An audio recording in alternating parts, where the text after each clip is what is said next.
Concilium Plebis is my current project.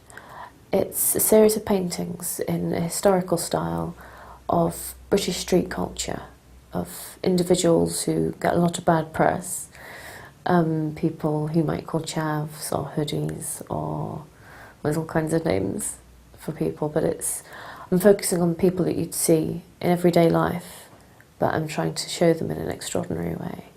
The concept, I suppose, behind the project is to make people look at things differently, to look at each other differently, and to look at things in a different way, things that they might normally, or people they might normally be afraid of or have these preconceptions of, to turn them into something beautiful. In a subject, I look for some character and some attitude. It's usually somebody I know, somebody I've met before, and so I know something about them, and that makes me think that this person should be kind of immortalised.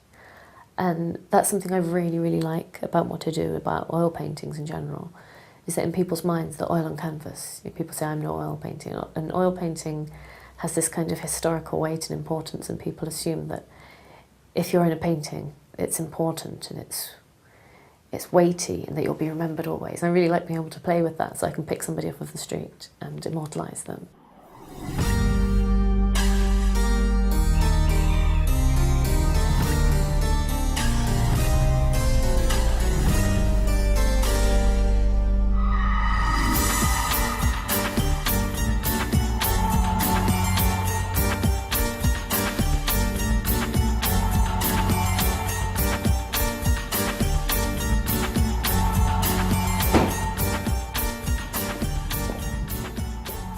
Emma Tooth with Concilium Plebis, which, as we know from our Latin at school, means the Council of Ordinary People, he says, reading it off from his little sheet there.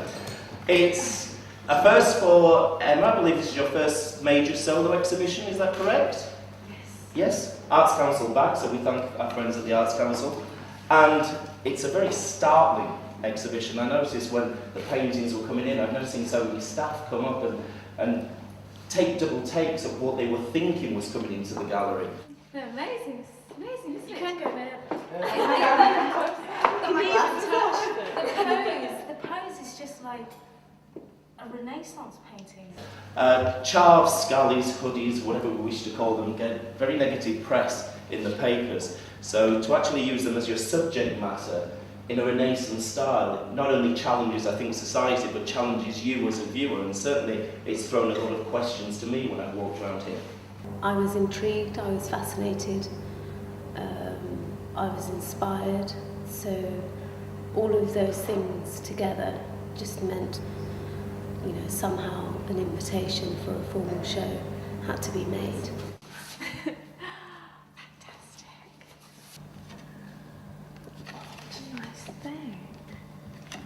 Caravaggio used ordinary people, prostitutes and whoever he knew, people he knew, criminals from the back streets. He used people that he knew as his models, and so you'd have angels portrayed by these cheeky-looking boys with dirty toenails, and they were very much real people. But now when people look at his work, centuries later, they see it as something holy and beautiful. And they don't really think that they were very, very ordinary people.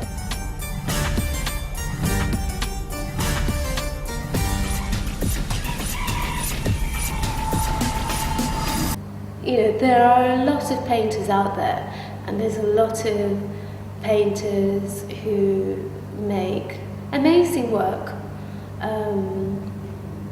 But there are few painters who make extraordinary portraitures. They are about creating or allowing the extraordinary nature of an individual to come to the surface. It's wonderful to have something that is contemporary, is cutting edge, is innovative, is about today's society and today's culture, popular culture. Yet there is a relationship that it has with history. She's just fabulous. There's a number of shows coming up over the next couple of years. The paintings are already touring, but really it's all working up to some major exhibitions. I suppose the crowning glory of them is in the summer of 2010. I'm going to be teaming up with deceased master painter Joseph Wright of Derby, and we're going to be having a kind of dual exhibition going head to head in the gallery, showing his paintings and drawings of people in Derby 200 odd years ago, and then mine, people from Derby and Derbyshire, but showing how they've changed. I've been influenced by people like Caravaggio and Rembrandt for their very dramatic lighting. In the same way that I borrow with the way I look, I like to borrow an aesthetic from the past, like old-fashioned paintings, classical paintings, Renaissance paintings. I'm kind of like a time traveller going shopping. I kind of take what I like from all over the place.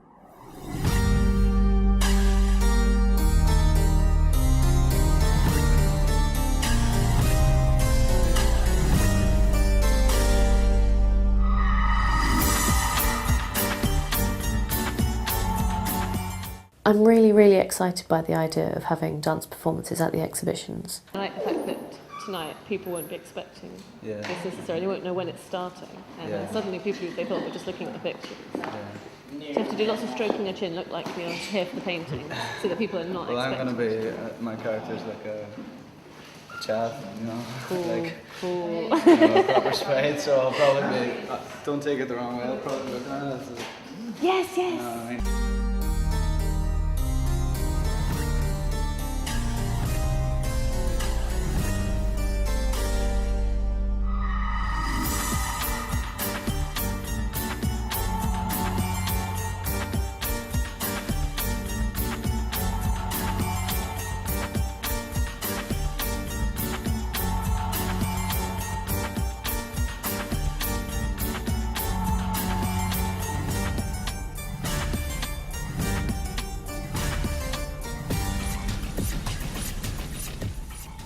The performances are also really exciting because it's an opportunity to bring a completely different audience into the gallery. Because I think already with this project I have the chance to bring in the models, and a lot of them are people who wouldn't normally go to an art gallery, wouldn't normally work with an artist. And by having the dance performances taking place at the galleries, that becomes an event in itself, and that people come from far and wide and they come and see the dances. It's a completely different group of people.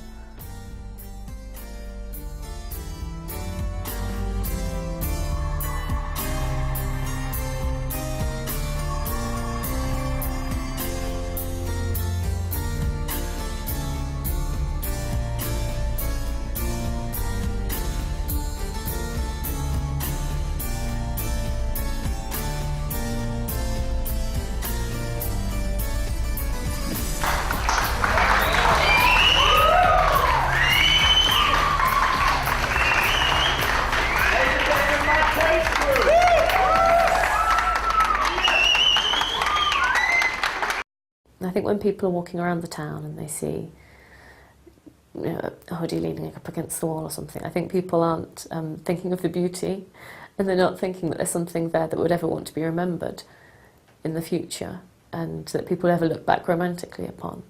Over the next 5 weeks, between 5,000 and 6,000 people will see the exhibition, so we wish Emma all the success with it, and I'm so glad I didn't wear my black Renaissance frock with the hat tonight. It would have been a fashion faux pas. Went really, really, really well. There was loads more people there than I was expecting. There was just so many people, and I couldn't believe that it was all going on because of me and because of my work. And it felt like a bit of a weird dream, really. Very good. Thank you for that opportunity. Thank you both. Thank you. And I thought it was wonderful how, when the lights went down, everyone was looking at me, and they were fully expecting me to, and I just sat there. And then even I didn't notice it had already started as well, and people were so not expecting another guy would pop out. It was fantastic. It was fantastic. Woo! Yes, woo indeed.